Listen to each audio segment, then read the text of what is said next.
ہمارے ملک کے خلاف جو دشمن سازش کر رہا ہے بیرونی دنیا میں پروپیگنڈے کی، وہ کامیاب نہ ہو۔ ان کو اغوا کیا گیا ہے، لاپتہ کیا گیا ہے، ہم نے گاڑیوں کی نمبر پلیٹوں کے نمبر تک چلا دیے ہیں۔ پاکستان کی آئی ٹی ایکسپورٹس جو ہیں وہ $2 ارب ہیں اور بھارت کی $200 ارب ہیں۔ حکومت نے برپا کی ہوئی ہے، خاص طور پر جو ہمارے لوگوں کے جو اغوا ہیں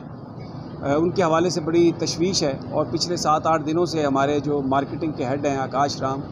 ان کو ان کے گھر میں گھس کے اٹھایا گیا، پورا پاکستان جانتا ہے۔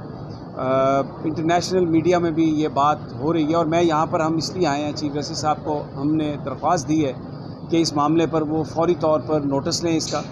اور اتھارٹیز کو یہ ہدایت کریں کہ وہ ان کو، اگر وہ ان کے پاس ہیں آکاش رام، تو حقائق سے آگاہ کریں، اور ان کو بے گناہ پکڑا گیا، کوئی ان کا جرم نہیں ہے۔ یہ بات بہت اہم اس لیے ہے، میں کوئی زیادہ لمبی بات نہیں کروں گا، پھر صدیق جان صاحب تفصیلات بتاتے ہیں کہ اس سے پاکستان کی بدنامی ہو رہی ہے پوری دنیا میں۔ آکاش رام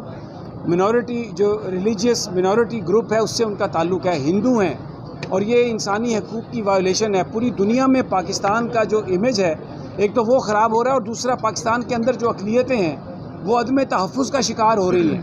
اس موقع پر جہاں حکومت پر الزام ہے کہ ان کی کسی ایجنسی نے یہ کام کیا ہے، تو یہ پہلی دفعہ ہوا ہے کہ انسانی حقوق کی وائلیشن اور جو ریلیجیس منورٹیز ہیں، اقلیتیں ہیں، ان پر حکومت کی طرف سے ان کے کسی رکن کے خلاف اس طرح کی کارروائی کی گئی ہو، اور ان کو ان کے گھر میں گھس کے اغوا کیا گیا ہو۔ تو یہ سنگین معاملہ ہے۔ اقلیتوں کے تحفظ کے لیے، پاکستان میں انسانی حقوق کی بحالی کے لیے سپریم کورٹ کے چیف جسٹس سے ہماری استدعا ہے کہ وہ اس کو ذاتی طور پر دیکھیں اور اس پر آرڈر جاری کریں، تاکہ کہیں خدا نہ خواستہ ہمارے ملک کے خلاف جو دشمن سازش کر رہا ہے بیرونی دنیا میں پروپیگنڈے کی، وہ کامیاب نہ ہو، کیونکہ یہ بہت اہم اور سنگین معاملہ ہے۔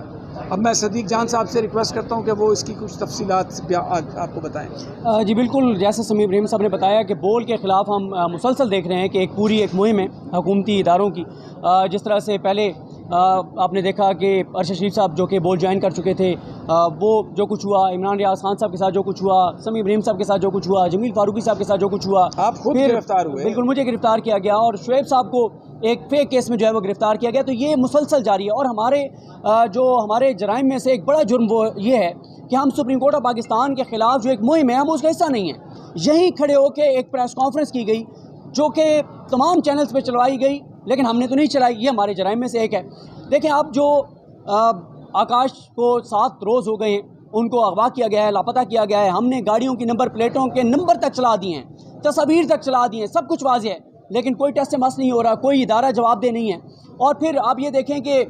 جس طرح سے، اور یہ آپ سے نہیں ہے، پچھلے 10 سال سے بول کے ساتھ، ایگزیکٹ کے ساتھ یہ سارا کچھ ہو رہا ہے۔ میں ایک وزیر صاحب کو سن رہا تھا، وہ کہتے ہیں کہ جناب پاکستان کی آئی ٹی ایکسپورٹس جو ہیں وہ $2 ارب ہیں اور بھارت کی $200 ارب ہیں۔ تو ان سے کوئی پوچھے کہ آپ نے 2014 میں جو آئی ٹی ایکسپورٹ کمپنی 82%